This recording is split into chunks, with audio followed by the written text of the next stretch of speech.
시청자 여러분 안녕하십니까? 뉴스데스크 제주입니다.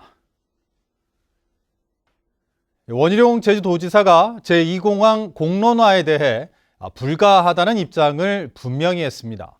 하지만 제주도의회 제2공항 특위는 공론조사 용역에 착수했습니다. 박성동 기자가 보도합니다. 이 공항 예정부지 근처 철새 도래지 4곳 가운데 가장 멀리 떨어진 하도리 철새 도래지. 예정부지에서 13km 안에 위치해 항공기와 조류 충돌 가능성이 높다며 환경부가 전략환경영향평가서를 보완하라고 국토부에 2차례나 요구한 상태입니다. 원희룡 지사는 정부 부처 협의 과정에서 제기된 환경적 문제는 해소돼야 한다고 말했습니다. 전문적인 용역을 하든지 시간이 걸리더라도 이런 점들을 정확히 점검해서 그 다음 단계로 나가는 것은 저희는 어쩌면 이왕 제기된 이상 당연하다고 보고요. 하지만 제주도의회 갈등해소특위가 추진하는 공론조사는 동의할 수 없고 공론조사 결과가 나와도 수용하지 않겠다는 뜻을 분명히 했습니다. 법적인 근거가 없으니까 그건 위법이다 이걸 떠나가지고 그렇게 해서 이거를 법적인 권한이 있는 것으로 이걸 반영시키려고 한다면 그건 법이 예정하고 있는 게 아니다. 제2공항 특위는 도의회 자체 예산으로 갈등 해소 방안 마련을 위한 용역을 시행하기로 했습니다. 한국갈등학회에 용역을 맡겨 제2공항을 둘러싼 주요 쟁점을 분석하고 용역 결과가 나오면 도민 의견 수렴 방법을 결정하기로 했습니다. 도민들의 의견은 이거였습니다라고 전달할 수밖에 없는 한계를 가지고 있죠. 근데 그거를 무시하겠다는 전제를 깔고 있는 것 같아서 매우 불쾌한 거죠. 도정은 의정을 파트너십으로 보고 있지 않는 거예요. 그래서 이번에 도지사 면담도 좀 하자. 제2공항 공론조사가 불가하다는 원지사에 맞서 도의회 제2공항 특위는 갈등 해소 용역을 시작하면서 2공항 공론조사 논란은 더욱 커지게 됐습니다. MBC 뉴스 박성동입니다.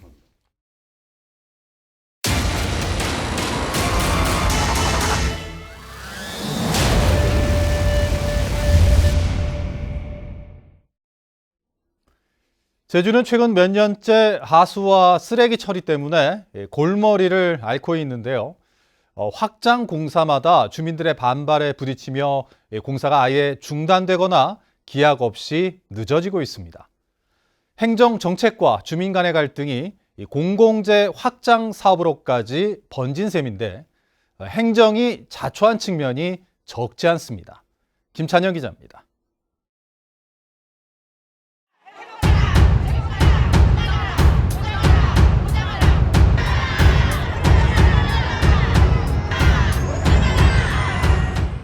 하루가 멀다 하고 도청 앞에서 열린 하수처리장 증설공사 반대 집회. 주민들의 반대로 도내 8개 하수처리장 확장 공사는 몇 년째 삐걱대고 있습니다. 이곳 월정처리장은 2년 넘게 공사가 중단됐고 성산을 제외한 나머지 6개 하수처리장도 공사 중단과 재개를 반복하며 증설은 계속 늦어지고 있습니다. 주민들이 거리로까지 나선 이유는 수년째 민원을 제기해도 행정에서 문제를 해결하지 못했기 때문.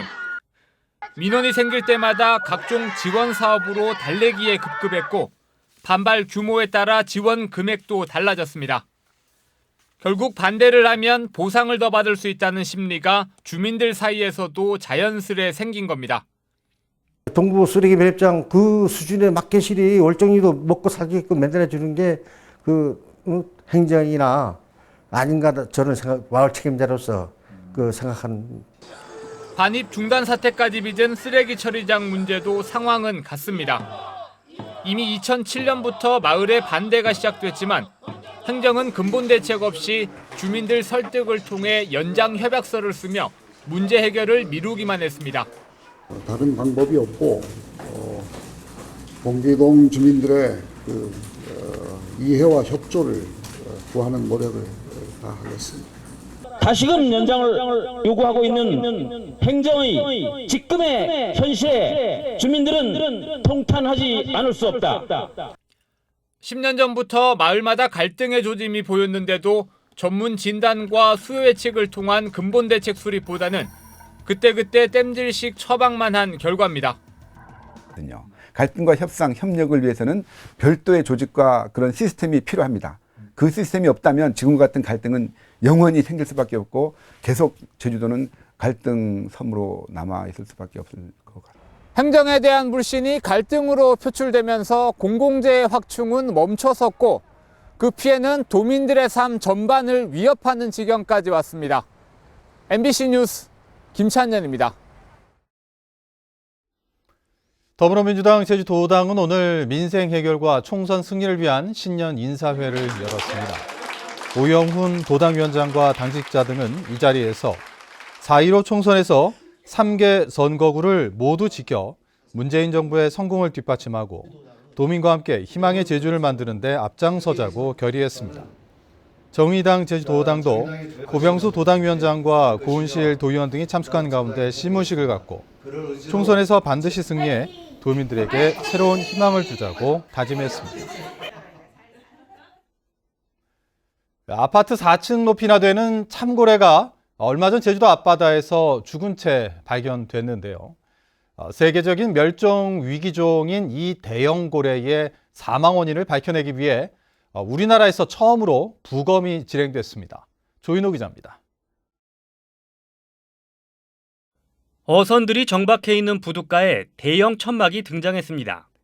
천막 안에 누워있는 건 제주도 서쪽 바다에서 발견된 길이 12.6m, 무게가 12톤이나 되는 참고래. 고래 전문가와 수의학과 학생 30여 명이 거대한 몸통에 달라붙어 부검을 진행합니다. 두터운 살집과 씨름한 끝에 4시간 만에야 큼직한 위장을 꺼내자 길이가 1m가 넘는 낚싯줄과 그물 조각이 튀어나왔고 기생충도 발견됐습니다. 기생충이나 아니면 그 먹이의 이석 뭐 이런 게 조금 있는 걸로 봐서 먹이 활동은 이미 하는 나이인 걸로 보여지고요. 그물에 걸린 흔적이나 배에 부딪힌 상처 같은 건 지금 보이진 않는 것 같아요. 참고래는 어른이 되면 길이가 20m 이상 자라는 만큼 크기로 봐서는 젖을뗀 지 얼마 안 된 어린 암컷으로 추정됩니다. 어미가 뭔가를 잘못했던지 아니면 요 새끼가 같이 이제 생활하면서 사망했을 때 어쩔 수 없이 어미가 이제 포기한 경우라고 보시면 되겠습니다. 연구팀은 참고래에서 채취한 뇌와 장기 등을 분석하면 한 달 안에 사망 원인이 나올 것으로 예상했습니다. 유통이 금지된 보호종이어서 사체는 불에 태워 없애고 뼈는 표본으로 만들어 박물관에 전시하기로 했습니다. 이번 부검 결과는 앞으로 우리나라 주변 바다의 고래를 보호하고 연구하는 데 중요한 자료가 될 것으로 보입니다. MBC 뉴스 조인호입니다.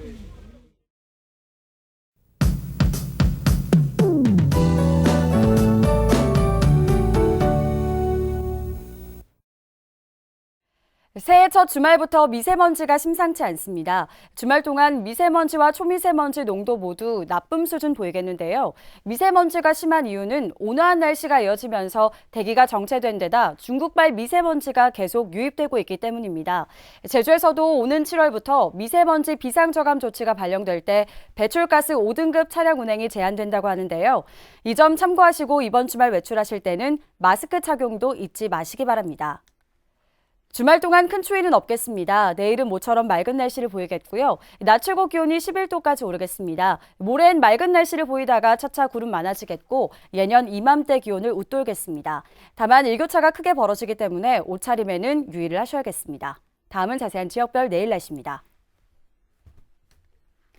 내일 최저 기온은 남부가 7도, 서부가 6도, 북부가 5도, 동부가 4도를 보이겠습니다.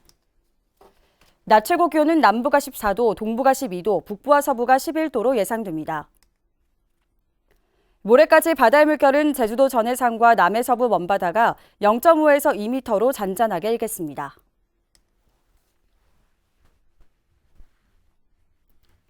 주간 날씨입니다. 다음 주 월요일에 비가 시작돼 수요일까지 이어지겠고 최고 기온이 17도까지 오르며 온화하겠습니다. 날씨였습니다.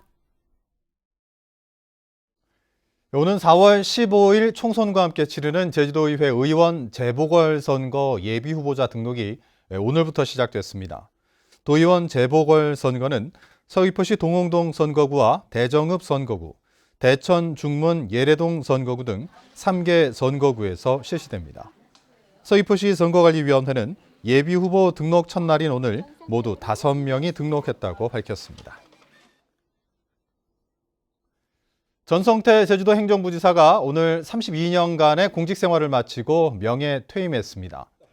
제주시 애월읍 출신인 전 부지사는 행정고시로 공직에 입문해 행정안전부 기획조정실장과 경기도 경제투자실장 등을 거쳐 지난 2016년 11월 제주도 행정부지사로 부임했습니다.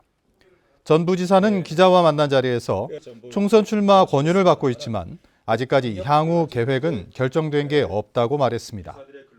한편 후임 행정부지사는 행정안전부와 협의를 거쳐 다음 달 중순쯤 결정될 것으로 보입니다. 지하수를 용도와 다르게 사용한 개인의 지하수 개발 허가를 취소한 제주도의 처분이 정당하다는 판결이 나왔습니다. 제주지법 행정 1부는 지하수 개발 이용과 허가 취소 처분을 한 제주도의 결정을 취소해달라며 도를 상대로 소송을 제기한 A씨에 대해 원고 패소 판결했습니다. 재판부는 전분 공장 운영이 종료돼 오랫동안 지하수를 사용하지 않았고 2017년 이후에는 인근에 있는 A씨 주택에서 지하수를 사용하고 있었다며 이같이 판결했습니다. 제주도는 근로자의 일과 가정생활의 균형을 위해 출산 육아기 근로정책을 추진합니다. 근로자를 위한 정책으로는 출산 전후 휴가 신청 시 90일간 통상 임금 급여를 지원하고 배우자 출산휴가 10일 중 5일분의 지급, 그리고 고용보험 미적용자에게는 150만 원의 출산급여를 지원합니다. 기업을 위한 정책으로는 소속 근로자에 대해 출산휴가, 육아휴직 부여 후 대체 인력을 고용할 경우 매월 60만 원을 지급하고 육아휴직 또는 육아기 근로시간 단축 시 월 30만 원의 장려금을 지원합니다. 선거법 개정으로 올해 4월 총선 때부터 투표권 행사가 가능해진 고등학교 3학년생 유권자가 공직선거법을 위반하는 일이 없도록 교육부가 새학기 전 가이드라인을 보급합니다. 교육부는 학생과 교사가 올해 총선 때 선거법에 저촉되는 행위를 하지 않도록 법으로 허용하는 선거운동과 그렇지 않은 선거운동을 구분해 제시하는 사례집을 만들어 오는 3월 학기 시작에 앞서 일선 학교에 배포할 계획입니다. 올해 총선 때 투표권을 행사할 수 있는 고등학교 3학년생 유권자는 제주 지역의 경우 1000여 명으로 추산되고 있습니다.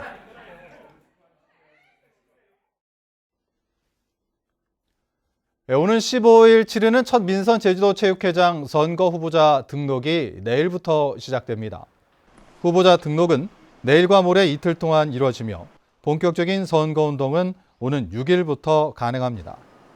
제주도 체육회장 선거는 제주시 사라봉 다목적 체육관과 서귀포시 생활체육문화센터에서 열리며 선거인단 207명이 투표에 참여해 민선 첫 체육회장을 결정하게 됩니다. 국토 최남단 마라도의 발전소 시설 운영 주체가 한국전력공사로 바뀝니다. 서귀포시는 최근 마라도 발전 시설을 한국전력공사로 이관하는 업무 협약을 체결했습니다. 이에 따라 올해부터 마라도 발전 시설의 운영 주체가 서귀포시에서 한전으로 변경되고 한전에서 운영 업무를 맡게 됩니다.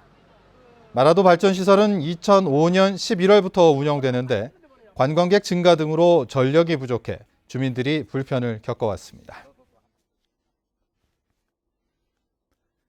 제주도는 자동차 신규 등록 때 2000cc 이상의 일반형 승용차를 제외한 모든 차량에 대해 지역개발공채 채권 매입을 한시적으로 면제합니다. 이상으로 뉴스데스크 제주를 마칩니다. 시청해주신 여러분 고맙습니다.